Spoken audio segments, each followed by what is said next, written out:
आज आपण ओझर संघर्ष समिती असेल, पांढरण सहकारी कारखान्याचे सर्व संचालक एमडी, आपण सकाळी साधारण 12 वाजल्यापासून ते आंदोलन सुरुवात केली. तेव्हापासून सारखा आपण चर्चेमध्ये होतो.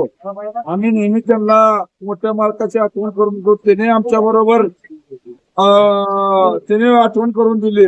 त्या पद्धतीने त्याने आम्हाला जवळजवळ 5, 6, 7, 8 तास आपलं आंदोलन चालू झालं.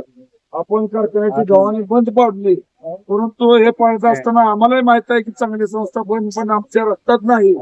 परंतु काय तर कुठं आता शेतकरी अडचण असल्यामुळं इतर कारखान्याने 3,000 रुपये जाहीर केल्यामुळं आम्ही विनंती केली की ज्या मोठ्या मालकाने 2009 पासून 2014 पर्यंत ज्या वेळेस आंदोलन झाले पंढरपूर तालुक्यामध्ये, सोलापूर जिल्ह्यामध्ये, त्यावेळेस मोठ्या मालकाने आम्हाला मान सन्मान देऊन आमच्या त्यावेळेस तोडगा काढण्याचं काम केलं.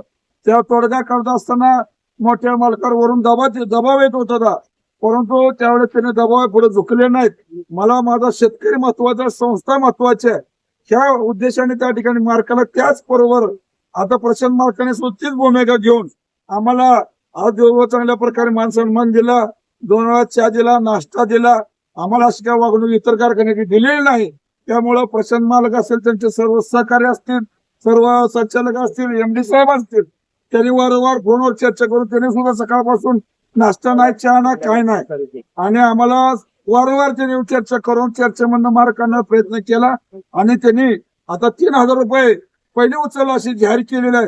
त्याबद्दल मी ओझर संघर्ष समिती असेल, सर्व सुद्धा शेतकरी असतील आणि इतर पक्षाचे सर्व नेतेगण असतील, त्या कारखान्याचे सर्व संचालक, प्रशांत मालक असतील, एमडी असतील, त्याचं पूर्ण मनापासून या ठिकाणी अभिनंदन करतो आणि इथंच थांबतो. हे घोषणा हो अध्यक्ष. शेतकरी संघटनेचा, शेतकरी जुटीचा